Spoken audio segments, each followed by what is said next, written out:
হচ্ছে হাসর। হাসর শব্দের অর্থ হচ্ছে কি? একত্রিতকরণ, যেখানে আমরা সবাই একত্রিত হব হাসর ময়দানে।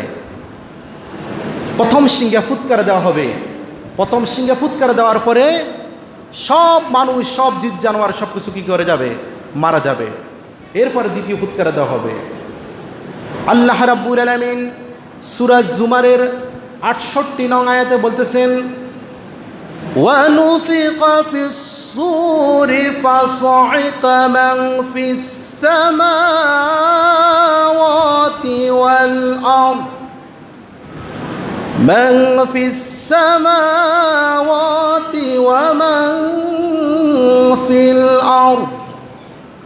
আল্লাহ তাআলা বলেন, ওয়ানুফিকা ফুৎকার দেওয়া হবে, ফিসসুরি সিংহায়, ফাসাইকা সব কিছু ধ্বংস করে দেওয়া হবে, মান ফিস সামাওয়াতি আকাশে যা কিছু আছে সব ধ্বংস হয়ে যাবে, ওয়া মান ফিল আরদি এবং জমিনে যা কিছু আছে সব ধ্বংস হয়ে যাবে, ইল্লা মান শাআল্লাহ,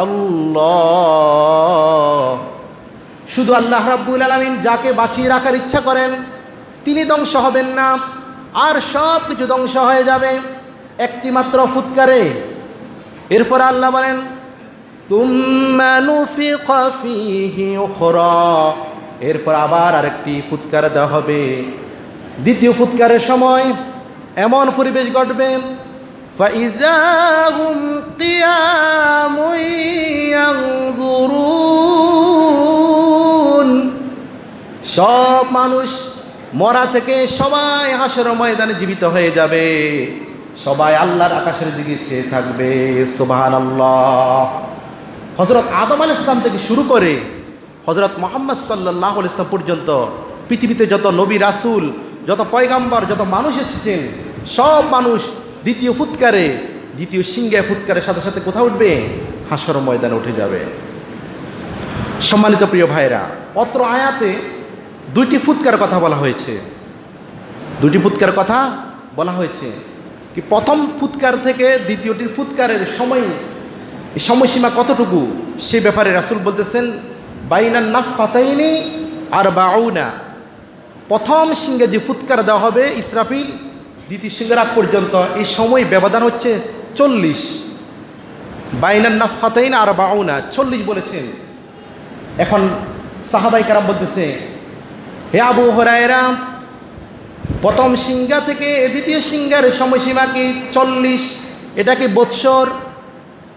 আবু হুরায়রা বললেন, আমি জানি না, এটা জানেন আল্লাহ।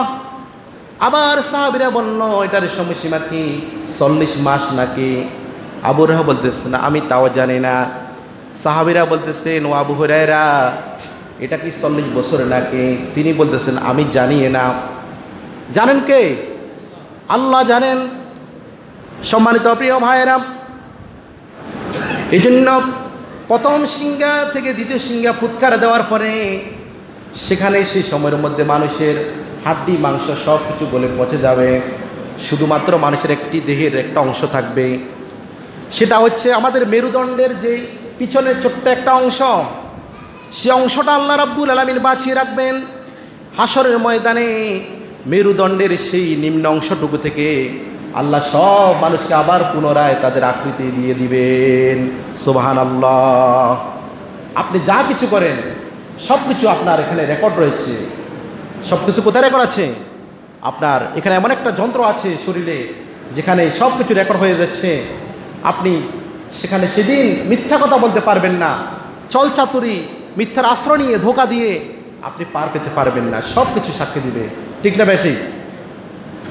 সম্মানিত প্রিয় ভাইয়েরা, হযরত ইবনে কাসির রাদিয়াল্লাহু তাআলা আনহু তার তাফসিরে বলতেছেন, আল্লাহ রাব্বুল আলামিন 3 বার ফুৎকার দিবেন। এক নাম্বার হচ্ছে ভীত কম্পিত হওয়ার ফুৎকার, যে ফুৎকার দিলে তাম পৃথিবী শুধু কম্পন সৃষ্টি হবে, পৃথিবীতে ভূমিকম্প সৃষ্টি হবে। দ্বিতীয় ফুৎকার দেওয়ার পর সব মানুষ পশু পাখি সবাই মারা যাবে। আর দ্বিতীয় ফুৎকার দিলে পৃথিবীতে সবাই হাসরের দিকে ছুটে যাবে। সুবহানাল্লাহ।